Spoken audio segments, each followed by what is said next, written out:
Shalom saudaraku yang terkasih dalam Tuhan. Hari ini kita belajar lagi alasan Yesus mati di atas kayu salib. Setelah yang kemarin kita sudah belajar, yaitu untuk menunjukkan kekayaan kasih Allah buat manusia yang sudah berdosa. Hari ini kita belajar yaitu alasan Yesus datang dan mati menderita di atas kayu salib, yaitu untuk menunjukkan kasih-Nya sendiri bagi kita. Nah, ada dua pertanyaan untuk merenungkan hal ini. Yang pertama, apakah Kristus mati hanya merupakan ungkapan atau kehendak Bapa, keinginan Bapa saja, bukan keinginan Kristus? Yang kedua, apakah kematian Kristus di atas kayu salib hanya menanggung dosa-dosa secara umum saja, atau dosa-dosa pribadi saudara dan saya? Nah, untuk menjawab pertanyaan ini, yang pertama tadi, apakah kematian Kristus merupakan kehendak Allah saja, ungkapan kasih Allah saja? Kita lihat di dalam Efesus 5 ayat 2. Kristus telah mengasihi kita dan telah menyerahkan dirinya untuk kita sebagai persembahan dan korban yang harum bagi Allah. Ya, ternyata Bapak Ibu yang kasih dalam Tuhan, kematian Kristus itu bukan hanya kehendak Bapa saja, tapi itu merupakan ungkapan kasih Kristus kepada kita semua. Itu merupakan kasih tertinggi Kristus buat semua orang yang sudah berdosa. Itu merupakan kerinduan, keinginan Kristus sendiri, di mana Kristus mau menyerahkan hidupnya. Dia mau taat, bahkan taat sampai mati di atas kayu salib, untuk menunjukkan kekayaan kasih-Nya sendiri buat semua orang yang berdosa. Yang kedua, apakah kematian Kristus hanya untuk dosa-dosa secara umum saja? Mari kita lihat di dalam Efesus 5 ayat 25. Di sana dikatakan, Kristus telah mengasihi jemaat dan telah menyerahkan dirinya untuknya, untuk jemaat.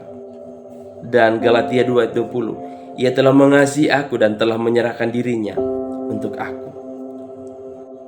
Kedua ayat ini ditulis oleh Rasul Paulus, dan Rasul Paulus menyadari bahwa kematian Kristus itu bukan untuk dosa secara umum saja, tapi Paulus melihat di sini bahwa kematian Kristus itu adalah untuk menanggung dosa-dosa Paulus, untuk menanggung dosa-dosanya. Kristus mati untuknya, bahkan menyerahkan dirinya untuknya. Kalau Paulus menyadari hal ini untuk dirinya, terlebih lagi kita, bahwa kematian Kristus itu bukan hanya untuk menanggung dosa-dosa secara umum, tapi di sana ada dosa-dosa saudara dan saya. Di sana ada pemberontakan saudara dan saya. Di sana ada kelemahan-kelemahan saudara dan saya. Di sana ada tipu muslihat saudara dan saya. Di sana ada keinginan-keinginan jahat saudara dan saya. Di sana semua adalah kelemahan-kelemahan saudara. Dengan kata lain, Kristus mati untuk menanggung dosa-dosa secara pribadi saudara dan saya. Baik saudara yang kasih dalam Tuhan, dari dua pertanyaan ini ada satu kesimpulan buat kita semua, dan ini merupakan aplikasi buat kita. Apa yang kita perbuat ketika kita memahami bahwa Kristus sudah mati untuk kita?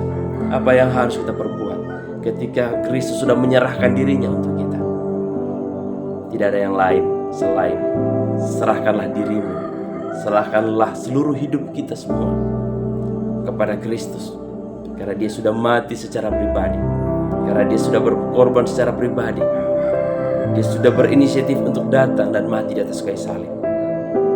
Saya cuma merindukan, mari kita menyerahkan hidup kita semua kepada Kristus. Seluruh kerinduan kita biarlah hanya untuk Kristus saja. Dan mari kita punya hubungan pribadi dengan Dia sebagai ungkapan kasih-Nya yang begitu besar dalam kehidupan saudara dan saya, sebagai responnya.